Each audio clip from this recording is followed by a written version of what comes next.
A sloth, a donkey, and a curious human. Send a prompt and see what they're doing. One hits record with a question on his mind. Two brothers pick it up, see what they find. Corn takes his time, Herman's got the facts. Back and forth, they never hold back. My weird prompts, come on in, that's where we begin. My weird prompts, glad you're here. This episode was generated using artificial intelligence. Please verify facts. You know, Corn, this whole show runs on GPU compute, and we wouldn't be here without Modal. Seriously. And that's what powers all our text-to-speech. Everything you're hearing right now. They're an AI infrastructure platform. Developers use them to run GPU workloads in the cloud with zero infrastructure headaches. If you're building anything with AI, check them out. Modal.com. It is 3 a.m. You have been awake for 17 hours straight. You are currently standing in the middle of the laundry room, staring at a mountain of mismatched socks and damp onesies, and you are physically unable to decide whether to start a new load or fold the one that's been sitting in the dryer for 2 days. Welcome to Parenting with ADHD, where your executive function doesn't just trip, it falls off a cliff. I'm Corn Poppleberry, and that mental paralysis is exactly what we're diving into today. This is part 5 of our series, Time Management for People Who Hate Time Management. And honestly, this might be the most brutal chapter yet because we're talking about what happens when your already fragile systems meet the absolute chaos of a tiny human. And we aren't doing this alone. We have dragged our long-suffering producer out from behind the soundboard. Hilbert, thanks for joining us on the mic again. I'm Hilbert Flumingtop, your producer, and I'd like the record to show I am only here because my 10-month-old anteater decided that my physical planner was actually a very expensive chew toy this morning. So, I have no schedule, no dignity, and very little caffeine left in my system. It's the perfect state of mind for this topic, Hilbert. By the way, today's episode is powered by Google Gemini 3 Flash. So, Daniel sent us this prompt for the series, and it really gets to the heart of the struggle. He writes, "Parenting with ADHD is like a marathon run uphill with a backpack full of bricks. Standard parenting books assume you have a baseline of neurotypical regulation. But when you're dealing with sleep deprivation and the constant invisible load of childcare, the guilt spiral takes over. We need to talk about why the advice fails and what survival actually looks like." A backpack full of bricks? That feels accurate. Hilbert, how's the backpack feeling today? The bricks had bricks inside them, Herman. I spent 45 minutes yesterday looking for the diaper bag, which was, predictably, on my own shoulder. It's a special kind of hell when you're responsible for another life, but you can't remember if you fed yourself. I was literally holding a bottle for the kid while my own stomach was growling so loud it was picked up on the baby monitor. That's the knowing-doing gap we see in ADHD research. You know you need the bag. You know where it usually goes. But the bridge between that knowledge and the physical action is washed out by fatigue. Most parenting books tell you to just be consistent, which is like telling a person with no legs to just walk more consistently. It ignores the neurological hardware. Well, not exactly, but you're hitting the point. Let's look at the science here because there's a massive executive function hijack happening. Parenting requires 3 things. ADHD brains find hardest: task initiation, emotional regulation, and working memory.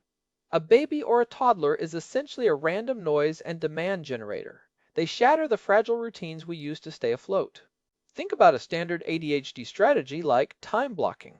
How do you time block when a toddler decides that 10:15 a.m. is the exact moment they need to see if a crayon fits inside the DVD player? But wait, Herman, is it really just about the interruptions? I feel like even when the kid is napping, I still can't get anything done. I just sit there staring at the wall because I know he could wake up at any second.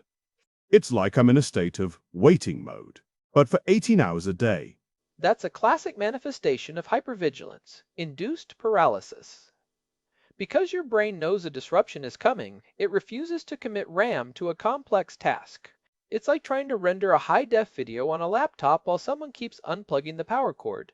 Your brain stays in low-power mode just to survive the next jump scare cry. You can't. Your block is gone, and for an ADHD brain, once that sequence is broken, getting back on track is like trying to restart a steam engine with a matchstick. There was a 2023 study in the Journal of Attention Disorders that found parents with ADHD report 40% higher rates of sleep disruption compared to neurotypical parents. And we know that sleep deprivation specifically targets the prefrontal cortex, the part of the brain that handles your breaks and your planning. So, if you're already starting with an ADHD deficit there, and then you add 4 hours of fragmented sleep, you aren't just tired, you are functionally incapacitated. I can confirm the incapacitation. My kid has this new trick where he wakes up at 2 a.m. just to practice his bird calls. It's lovely. But then at 8 a.m., when I'm trying to decide between making oatmeal or toast, my brain just shuts down. I'll stand in the kitchen for 10 minutes staring at the fridge. Is that the decision fatigue you mentioned in the notes? It's exactly that. But Hilbert, why does it feel so much worse when it's parenting related than when it's, say, deciding what to watch on Netflix? Because if I pick the wrong movie, I just waste 2 hours. If I pick the wrong breakfast or forget the diaper bag, I've failed as a provider. The stakes feel existential. Research from the University of Michigan's ADHD clinic shows that decision fatigue for neurotypical brains hits after maybe 50 or 60 micro-decisions. For an ADHD brain under stress, it's 10 to 15. Think about that. By the time you've decided what the kid is wearing, which bottle to use, and whether to shower now or later, you've exhausted your daily quota of choice energy before 9 a.m. And that leads to the guilt spiral. You fail at a small task like forgetting to pack a spare outfit for daycare, and instead of thinking, oh, I'm tired, the ADHD brain goes straight to, I am a broken parent. I am failing this child. I am fundamentally incapable of adulthood. That shame then triggers rejection-sensitive dysphoria, which causes even more stress, which further shuts down the prefrontal cortex. It's a feedback loop from the depths of misery. But what about the invisible load? My partner always talks about mental load, but for me, it feels like I'm carrying a physical weight. Like, I'm not just remembering the doctor's appointment, I'm physically vibrating with the fear of forgetting it. That's working memory anxiety. Because you don't trust your brain to hold the information, you use your nervous system to clamp down on it. You stay in a state of high cortisol just to remember to buy milk. It's exhausting. And the sensory overload is a huge part of that. If you're neurodivergent, your nervous system is already tuned high. The constant mom, mom, mom, or the high-pitched crying can trigger a literal fight-or-flight response. You aren't snapping because you're a mean person. You're snapping because your brain thinks it's being attacked by a predator.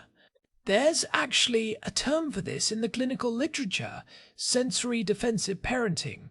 It's when the tactile and auditory input of a child, the sticky hands, the screaming overwhelms the parent's ability to process anything else. My predator currently weighs 20 pounds and smells like mashed peas. But yeah, the noise. Sometimes I just have to put on noise-canceling headphones while I'm holding him just to keep my heart rate down. It makes me feel like a terrible dad, though, like I'm tuning him out.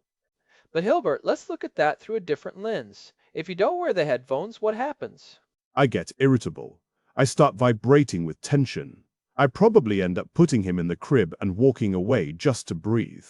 Right, so the headphones aren't tuning him out. They are a regulation buffer. If the headphones keep you regulated so you don't lose your temper, the headphones are a parenting tool. That's the kind of shift we need to make. We have to stop measuring ourselves against Instagram perfect parents who probably have a nanny and a neurotypical brain.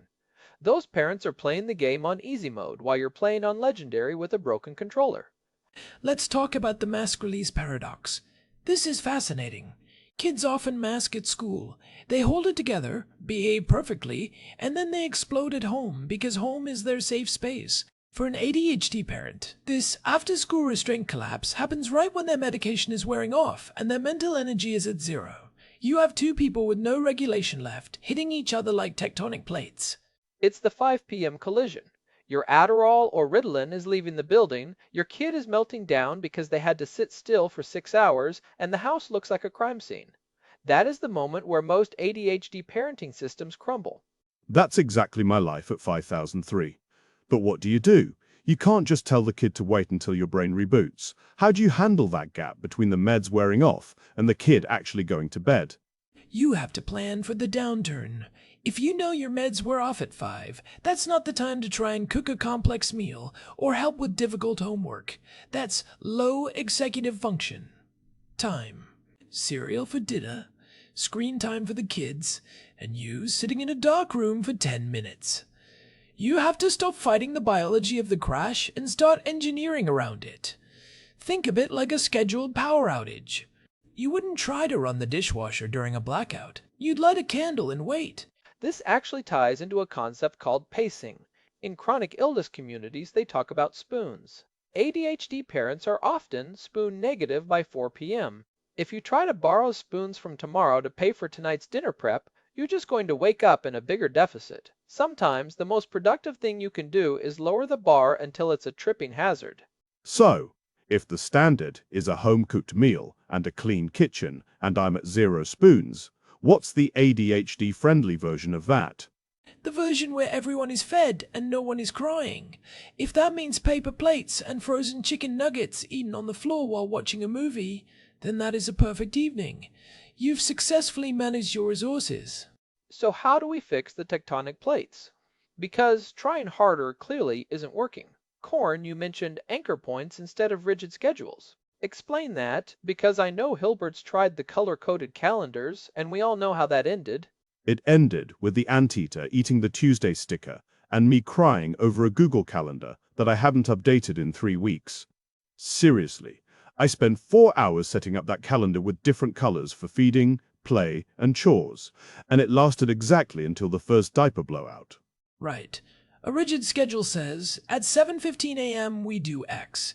If you miss 7:15, the ADHD brain says, well, the day is ruined, might as well go back to sleep. An anchor point is a physical trigger. After the coffee is made, I check the school bag.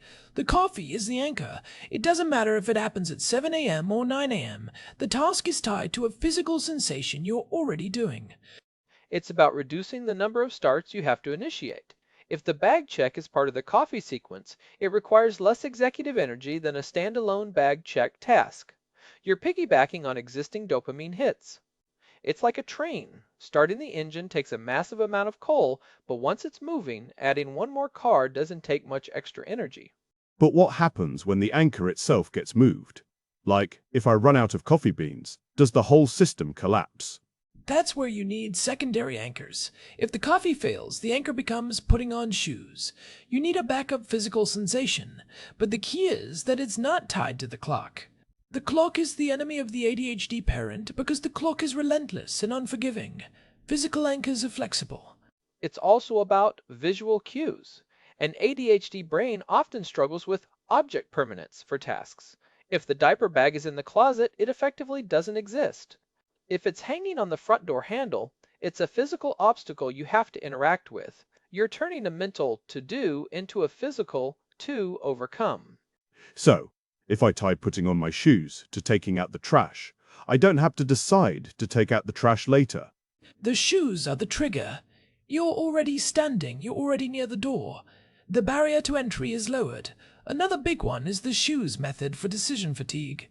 It stands for care, high priority, opt out, opportunities, simplify, and effectively realistic. The opt-out pod is my favorite for ADHD parents.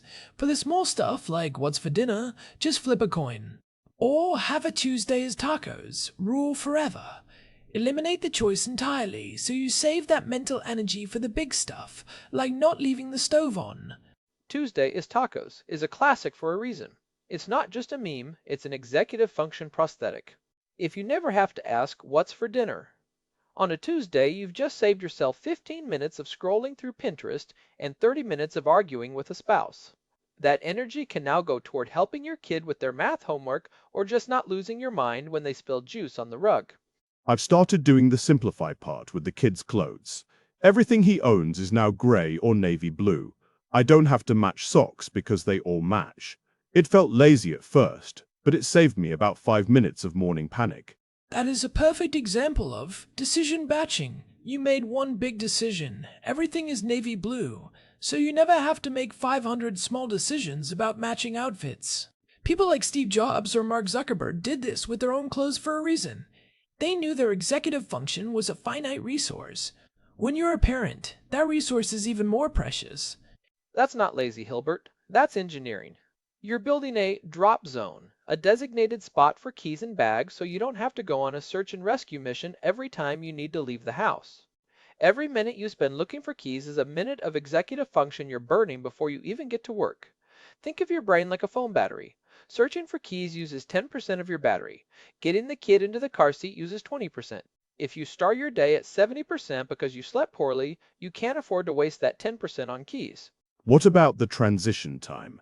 That's where I always lose it. Getting from "we are playing" to "we are putting on coats" feels like trying to move a mountain. Transitions are the dead zones for ADHD. The secret there is the 5-minute warning, but with a sensory component. Don't just say 5 minutes. Set a timer that the kid can see, or play a specific transition song. When the song ends, the activity ends. It takes the blame off you as the parent and puts it on the music.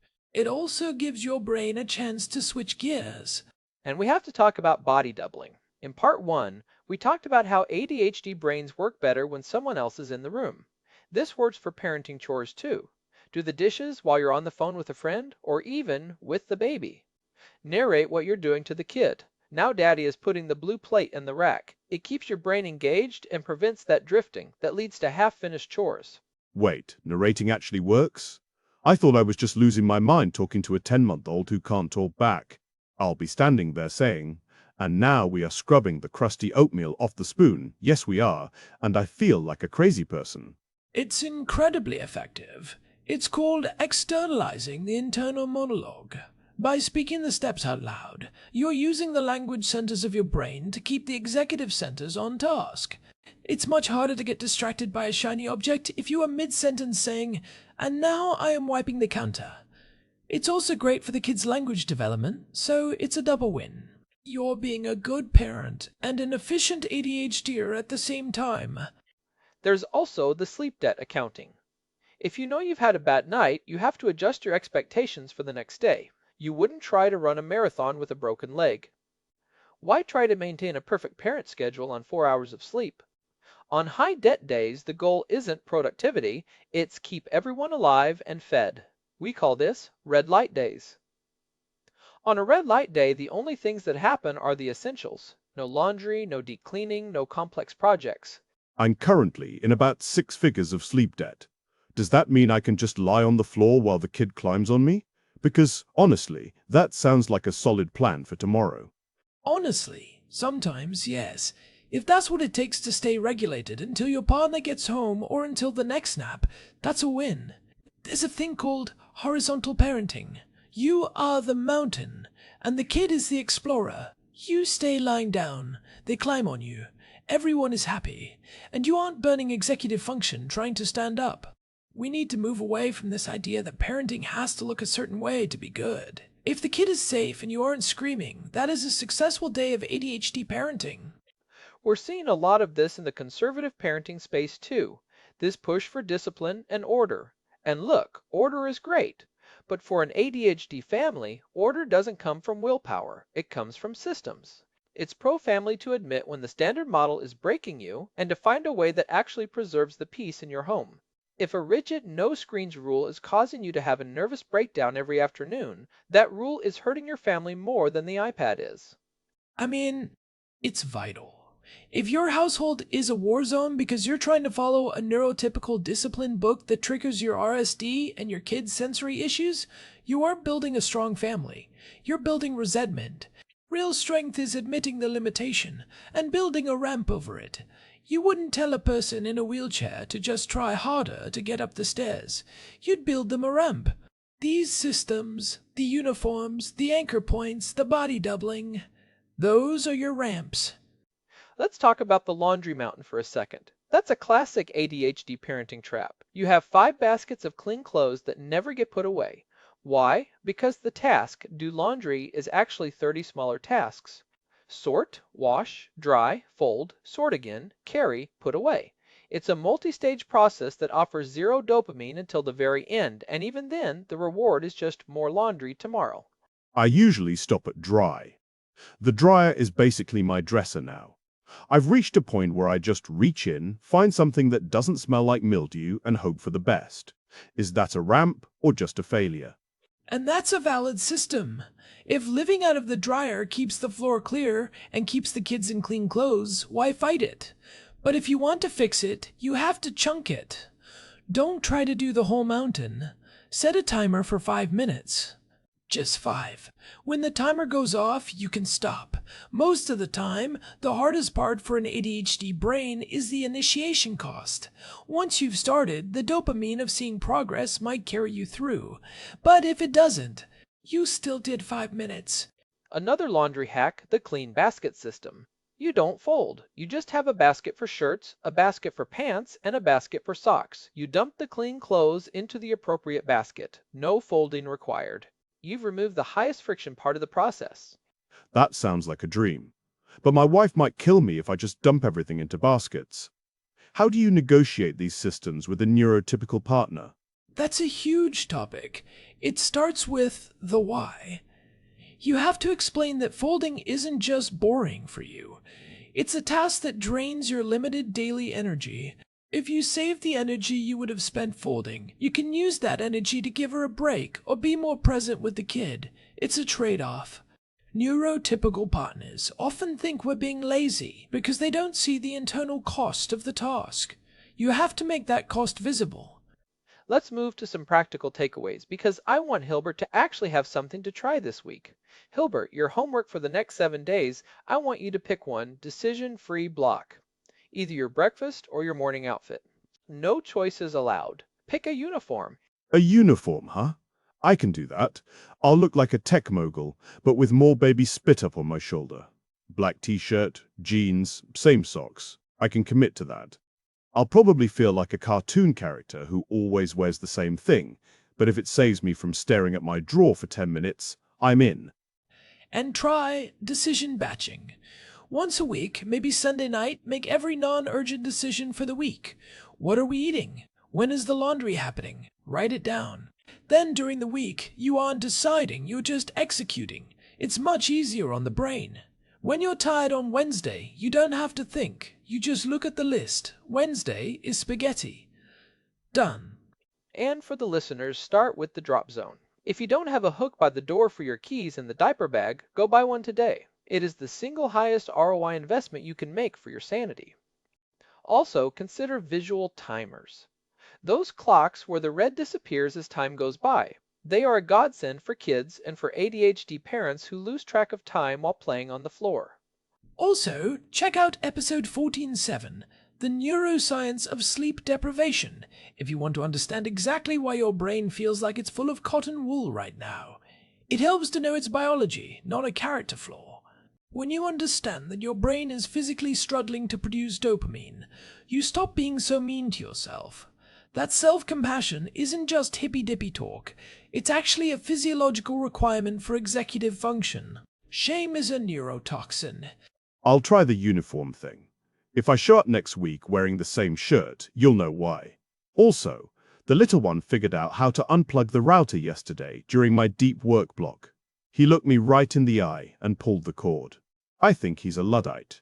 He definitely has more executive function than I do right now. He had a goal, he identified the obstacle, and he executed the plan perfectly. Or he just wants your attention, Hilbert, or he's a secret genius trying to save you from the internet. Either way, you're doing okay. The fact that you're worried about being a good dad is usually a sign that you are one. Bad dads don't spend 45 minutes looking for a diaper bag. They just leave without it. We're heading into part 6 next, the resource guide episode. We're going to wrap all this up into a master list of what actually works. We'll be talking about apps, physical tools, and the emergency protocols for when everything goes sideways. We'll talk about the Oh Crap Kit, a pre-packed bag for when you've totally forgotten a major event and need to recover fast. Thanks as always to our producer Hilbert Flumingtop, who is doing a great job despite the anteater's best efforts. Seriously, Hilbert, keep the anteater away from the cables. If he unplugs the recording interface, we're going to have a very different kind of red light day.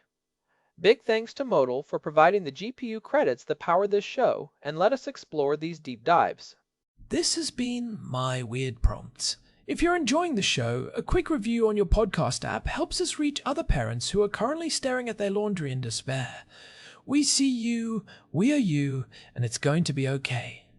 Remember, the goal isn't to be a normal parent. The goal is to be a regulated parent.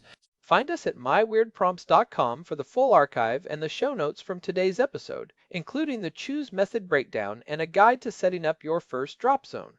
We'll also link to that study on sleep disruption and the prefrontal cortex for those who want the hard data. See you next time. Stay sane out there. Keep the anchors heavy and the expectations realistic. And if you find a sock that actually matches another sock today, consider it a miracle. This episode was produced using Google Gemini 3 Flash, text-to-speech by Chatterbox. Thanks for listening to our show, My Weird Prompts, where our thoughts go from slow takes to facts on cue. We change and follow through. My weird prompts.